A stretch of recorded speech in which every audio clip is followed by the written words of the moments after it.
안녕하세요. 여우책 뽀야입니다.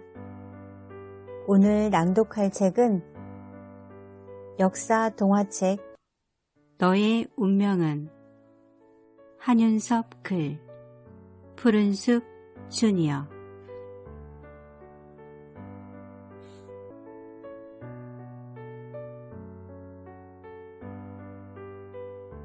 157페이지 어둠 속을 걷는 사람들. 비는 며칠 동안 내렸다. 장마가 시작된 것처럼 쉬지 않고 내렸다. 비가 내려 뗄나무를 하는 것도 풀을 베는 것도 할 수 없었다. 아이는 며칠 동안 방에 누워 천장을 보고 또 마루에 앉아 비 내리는 먼 산을 보았다. 그 사람들 아마 만주로 갈 거다. 외놈들한테 나라 빼앗겼다고 만주로 가는 사람들이 많다고 하니까.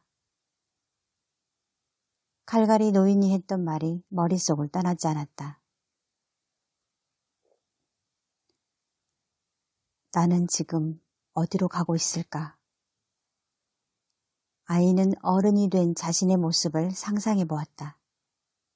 그러나 상상이 생각보다 쉬운 건 아니었다. 어른이 된 얼굴을 떠올리면 자꾸만 칼갈이 노인의 얼굴이 나타났다. 애써 칼갈이 노인을 지워버리면 이번에는 장터에서 울다가 분해서 죽은 선비의 얼굴이 나오고 또 그 얼굴을 지우면 이번에는 떡을 준 젊은 사내가 나왔다. 그러다 잠이라도 들면 이상하게 같은 꿈을 꾸었다. 얼굴이 또렷하게 보이지 않는 사내가 어디인지 알 수 없는 곳에 서 있었다. 사내 주위로는 군인인지 농부인지 정체를 알 수 없는 사람들도 함께 있었다. 그곳은 산속 같기도 하고 때로는 넓은 들판처럼 보이기도 하고 또 어두운 무덤 속 같기도 했다. 아이는 처음 그 사내를 보면서는 죽은 아버지인가 했다. 그러다 차츰 그건 아버지가 아니라 자신의 미래라는 생각이 들었다. 하지만 자신이 서 있는 곳이 어디인지는 끝까지 알아내지 못했다. 며칠째 세차게 내리던 빗줄기가 약해지고 있었다. 아이는 이제 결정해야 할 시간이란 걸 알고 있었다. 집에 남아 계속 나무를 할 것인가 아니면 새로운 길로 떠날 것인가 선택을 해야 했다. 그러나 자신이 떠나면 혼자가 될 엄마를 두고 쉽게 결정할 수 없었다.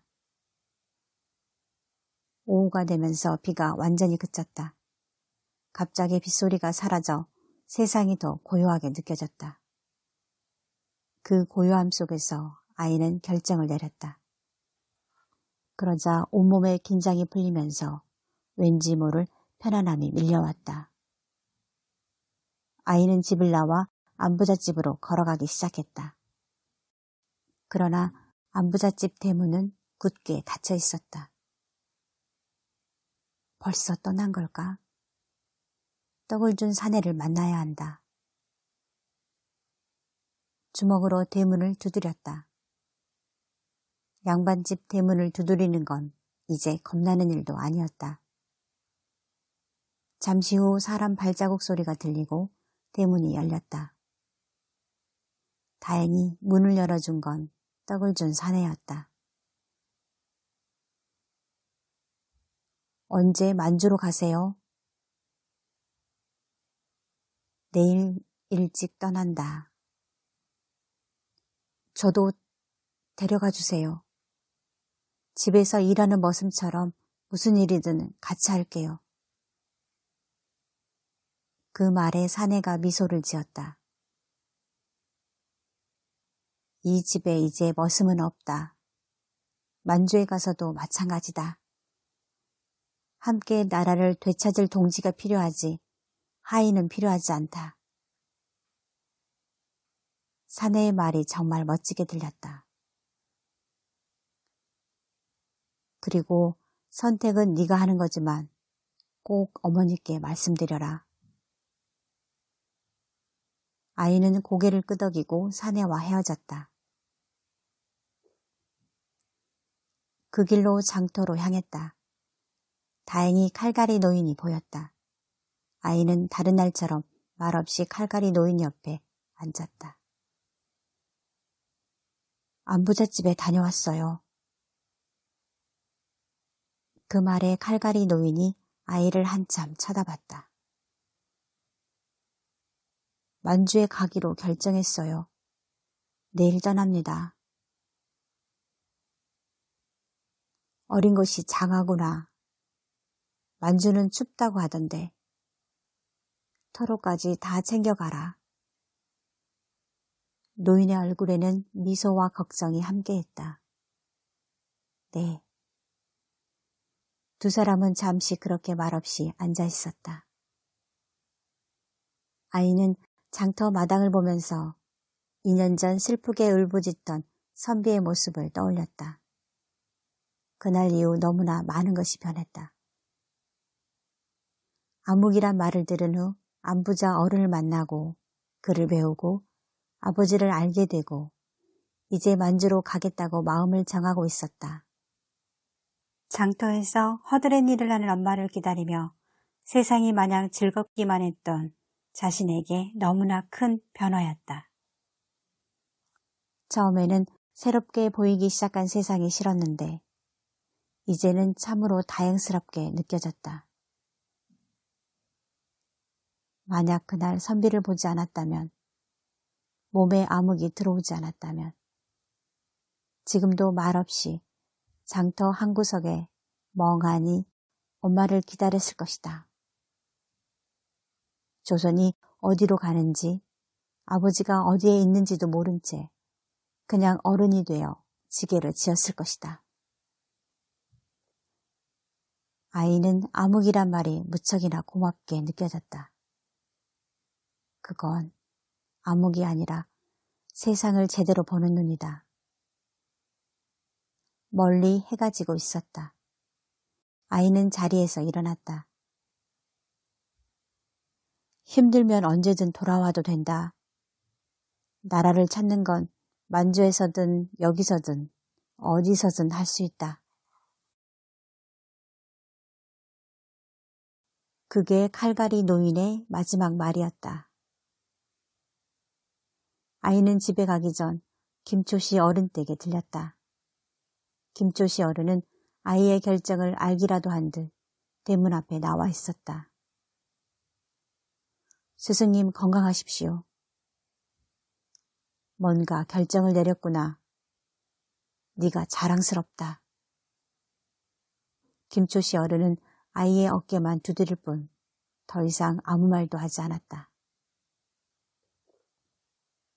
집으로 돌아왔다. 저녁 내내 엄마에게 말을 꺼내려 했지만 입이 떨어지지 않았다. 몇 번을 말을 꺼내려다가 그만두었다. 밤이 되면서 엄마는 고단했는지 자리에 일찍 누웠다. 아이도 일찍 잠자리에 들었다. 하지만 쉽게 잠이 오지 않았다. 왜 안 자? 어둠 속에서 엄마의 목소리가 들렸다. 잠이 안 와요. 아이의 말에 엄마는 말이 없었다. 아이는 엄마가 다시 잠든 거라 생각했다. 그런데 엄마의 목소리가 또 들렸다. 오늘 안부잣집 일하는 아주머니가 너를 봤다고 하더라. 아이는 아무 말도 하지 못했다.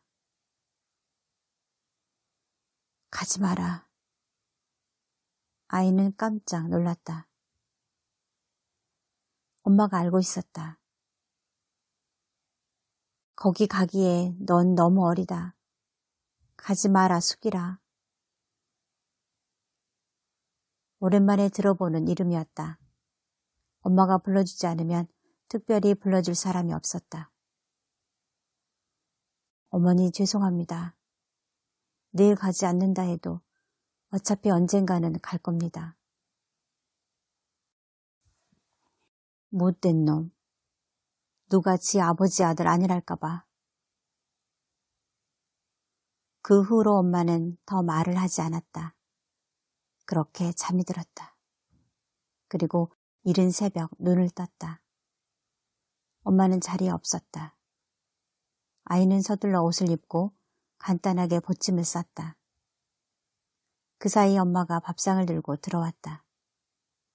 밥그릇에 하얀 쌀밥이 수국이 담겨 있었다. 밥을 먹는 동안 엄마는 아이를 한 번도 보지 않았다. 마음이 무거웠지만 하얀 밥이 입안에서 녹았다. 밥그릇을 다 비우지 않고 반을 남겼다. 그래야 떠나고 난 뒤 엄마가 하얀 밥을 먹을 수 있었다.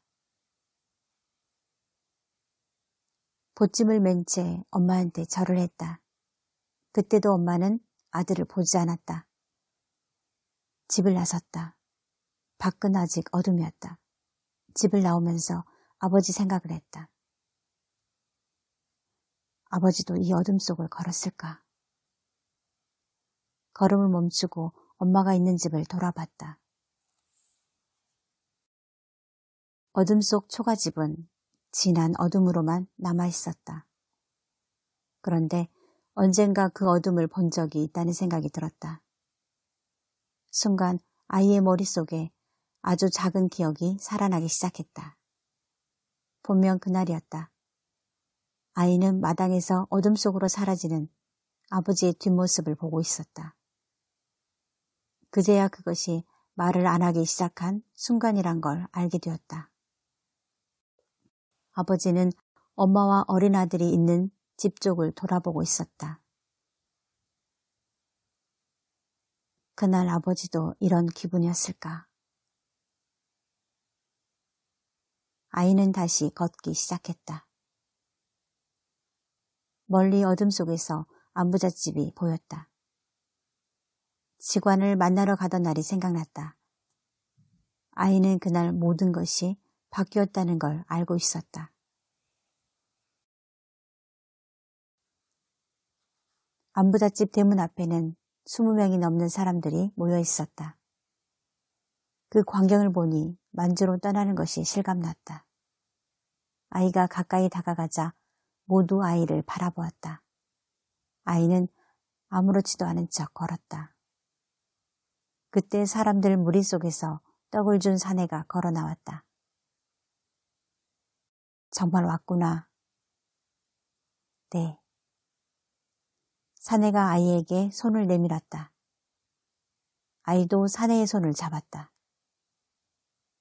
아이는 태어나서 처음으로 손을 잡고 악수를 했다.